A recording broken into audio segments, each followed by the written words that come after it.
रेशनिस्ट का दावा है कि बाबा के पास ही क्यों, इस दुनिया में किसी भी व्यक्ति के पास कोई चमत्कारी शक्ति, दैवी शक्ति, अलौकिक शक्ति नहीं है। बाबा जो कुछ दिखाते हैं उसके पीछे सिर्फ जादुई कारनामा है, मैजिक ट्रिक है।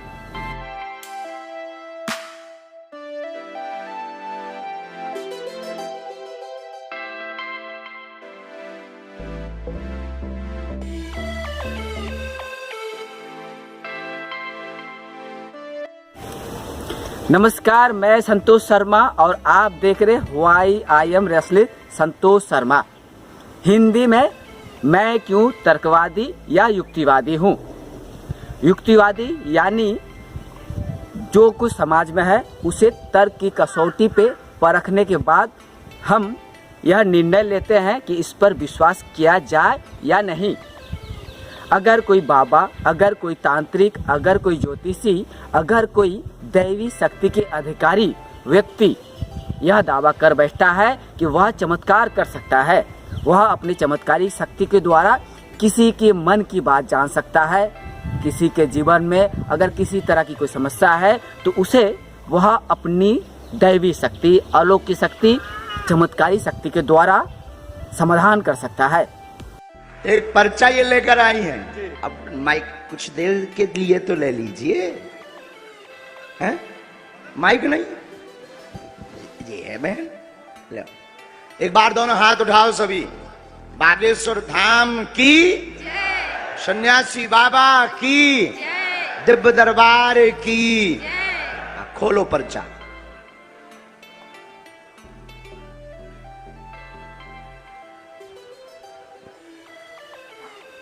क्यों उपाध्याय जी, क्लियर हो गया? आज बोलो। मेरी बेटी का नाम ईशु नायक है। जो क्या नाम है? ईशु नायक, जो चल नहीं पाती है और ठीक से बोल नहीं पाती है। ठीक है, और कुछ नहीं। ठीक है, इसमें एक बात और लिखी। बाबा बागेश्वर की दया हो।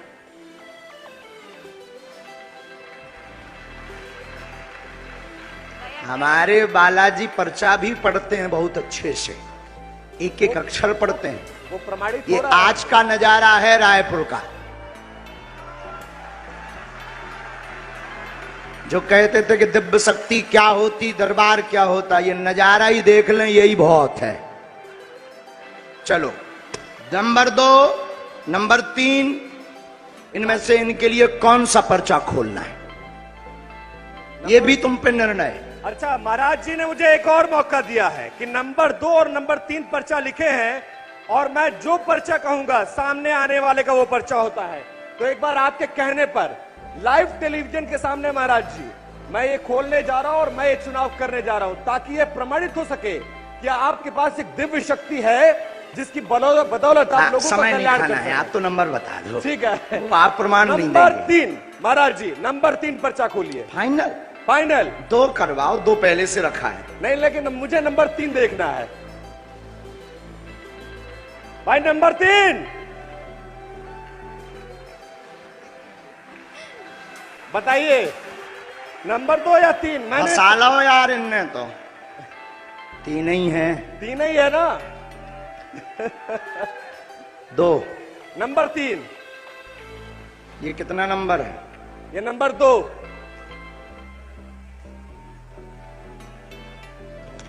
ये कितना नंबर है? नंबर 3। वो कौन है तुम्हारी? बेटी है। पढ़िए। शिथिलता, सुन्नपन, बेटी को पैर अकड़े, चल नहीं पाती, यीशु समस्या है, कृपा होगी। और इस बच्ची की तस्वीर दिखाइए, जिस बच्ची के लिए उसकी मां फरियाद लेकर आई थी, उस बच्ची को देखिए।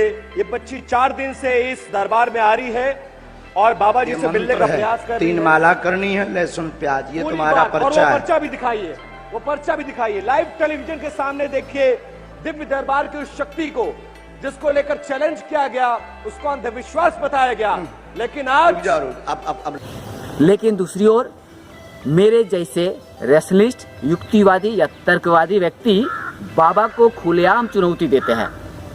रेशनिस्ट का दावा है कि बाबा के पास ही क्यों इस दुनिया में किसी भी व्यक्ति के पास कोई चमत्कारी शक्ति, दैवी शक्ति, अलौकिक शक्ति नहीं है। बाबा जो कुछ दिखाते हैं उसके पीछे सिर्फ जादुई कारनामा है, मैजिक ट्रिक है। बाबा भी कोई जादुई कारनामा, मैजिक ट्रिक सीख कर अपने भक्तों को यह बताने या दिखाने, समझाने की कोशिश करता है कि देखो मेरे पास अलौकिक शक्ति है, दैवी शक्ति है। बागेश्वर वाले बाबा को चुनौती देने वाले अंधश्रद्धा निर्मूलन समिति के उपाध्यक्ष श्याम मानव को मिली धमकी के बाद उनकी सुरक्षा बढ़ा दी गई है। नागपुर पुलिस ने श्याम मानव की सुरक्षा में 4 बंदूकधारी, 4 पुलिसकर्मी और एक वरिष्ठ अधिकारी को लगा दिया। श्याम मानव ने बाबा बागेश्वर को चुनौती दी थी कि वो अपने दावे को सिद्ध करें। श्याम मानव जी इस वक्त खुद हमारे साथ मौजूद हैं। श्याम मानव जी, क्या आपत्ति है श्याम जी आपको बाबा बागेश्वर से? और पहले तो ये सुरक्षा के बारे में बता दीजिए, क्या हुआ था, क्यों सुरक्षा बढ़ाई गई है आपकी? वैसे मुझे महाराष्ट्र में पहले से ही सुरक्षा है, Y+ की सुरक्षा है जी। गए 2-3 दिनों से बहुत धमकी आ रही है, आपका दाबोल कर दूंगा, इस ढंग की धमकियां, या फिर 2 बजे आपको गोली मार दूंगा, इस ढंग की धमकियां आ रही है। तो पुलिस अपना काम कर रही है, मुझे पहले से सुरक्षा है। और महाराष्ट्र में पुलिस की तंत्र यंत्रणा बहुत अच्छे ढंग से काम करती है, लॉ एंड ऑर्डर की सिचुएशन अच्छी है, और खुद देवेंद्र जी फडणवीस गृह मंत्री है, इसलिए मुझे कोई चिंता करने की आवश्यकता नहीं है इसके बारे में। रहा सवाल धीरेन्द्र कृष्ण महाराज जी के बारे में जी, तो उनके लिए उनकी कथा का कोई विरोध हमने नहीं किया, उनके सनातन धर्म का हमने कोई विरोध नहीं किया, उनके काम का कोई विरोध नहीं किया।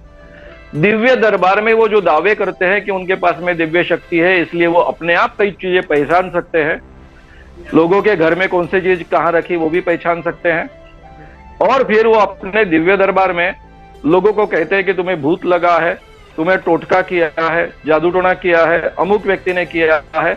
ये महाराष्ट्र के जादू टोना विरोधी कानून के तहत अपराध है, और इसलिए उनके खिलाफ हमने एक तरफ पुलिस कंप्लेंट की और उनके दिव्य शक्ति के चमत्कारों को, दावों को आह्वान दिया। वो आह्वान पूरी तरह से फ्रॉड एंड प्रूफ कंडीशंस के अंदर उनको सिद्ध करना है, इसलिए उनको बार बार कहा गया है कि पूरा कर से करें। श्याम मानव जी, क्यों आप ये चाहते हैं कि वो अपनी दिव्य शक्ति को सिद्ध करें आपके सामने? इसलिए कि महाराष्ट्र में जो कानून है उसमें शेड्यूल का दूसरा हिस्सा है कि अगर कोई चमत्कार का प्रयोग प्रदर्शित कर लोगों को ठगता है तो वो कानूनन अपराध है। तो ये तो सरकार करेगी ना, कानून इसका काम करेगा ना। श्याम जी, आप चुनौती देने वाले कौन? जी हाँ, तो मैं कौन? गए 40 सालों से हम अखिल भारतीय अंधश्रद्धा निर्मूलन समिति नाम से ये काम करते हैं। इस ढंग के आह्वान 40 सालों से देते आए हैं। इसी के आधार पर आज तक हजारों बाबाओं को, मांत्रिकों को, शरीर में भगवान लाने वाले लोगों को, ज्योतिषियों को हमने एक्सपोज किया है, और हमारे ही काम के आधार पर महाराष्ट्र में जादू टोना विरोधी कानून गठित हुआ है और सभी पार्टी के सम्मति से वो सम्मत हुआ है। आपने कोई FIR, कोई शिकायत बाबा बागेश्वर या धीरेन्द्र शास्त्री के विरुद्ध दर्ज कराई है? जी, मैं खुद महाराष्ट्र शासन की जो कमेटी है जादू टोना विरोधी कानून प्रचार प्रसार अंमलबजावणी समिति, उसका सह-अध्यक्ष हूं, और अखिल भारतीय अंधश्रद्धा निर्मूलन समिति का उपाध्यक्ष नहीं हूं, मैं संस्थापक हूं। दूसरी बात, ये कमेटी जो शासन की कमेटी है, वो कमेटी के माध्यम से मैंने पुलिस को ट्रेनिंग दी है पूरे महाराष्ट्र के ये कानून के लिए। तो मैंने कंप्लेंट की उस कमेटी के सह-अध्यक्ष इस नाते से कि ये कानून में बैठता है, इसी कारण महाराज ने यहाँ पर इसका उल्लंघन किया है, इसलिए आपको FIR दर्ज कर उन पर कार्रवाई करनी चाहिए। वो ऑलरेडी कंप्लेंट जो है पुलिस के पास है, आगे का काम पुलिस अपना कर रही है। आपको लग रहा है कि पुलिस ने काम नहीं किया, पुलिस ने पूछताछ नहीं की, इस कारण ये विवाद इतना बढ़ गया? नहीं, ये 2 चीजें अलग अलग है। एक तरफ महाराष्ट्र की पुलिस के तरफ कंप्लेंट करना, उन्होंने FIR दर्ज करना, ये एक बात है, और दूसरी तरफ अखिल भारतीय अंधश्रद्धा निर्मूलन समिति जो हमेशा चमत्कारों को दावे देते आई है, उसके लिए आह्वान देना, ये दूसरी बात। तो आह्वान के लिए तो हम उनको बार बार रिक्वेस्ट कर रहे हैं कि यहाँ आकर आप फ्रॉड एंड प्रूफ कंडीशंस के अंदर अपनी दिव्य शक्तियां सिद्ध कीजिए, उसका देश को भी फायदा मिलेगा। श्याम जी, देश की सभी टेररिस्ट एक्टिविटी रुक जाएंगी। बागेश्वर धाम के बाबा धीरेन्द्र कृष्ण शास्त्री को लेकर मीडिया तरह तरह की न्यूज़ बना रही है। एक और जहां कुछ मीडिया यह दिखाने बताने की कोशिश में लगा हुआ है कि बाबा के पास वाकई में कोई चमत्कारी शक्ति है, लेकिन दूसरी ओर ऐसे बहुत सारे मीडिया है जो बाबा का पोल खोल में लगे हुए हैं। यानी बहुत सारे मीडिया यह तार्किक रूप से, साइंटिफिक रूप से यह न्यूज़, यह खबर जनता तक पहुंचाने की हर संभव कोशिश करने में लगा हुआ है कि बाबा के पास किसी तरह की कोई भी चमत्कारी शक्ति नहीं है।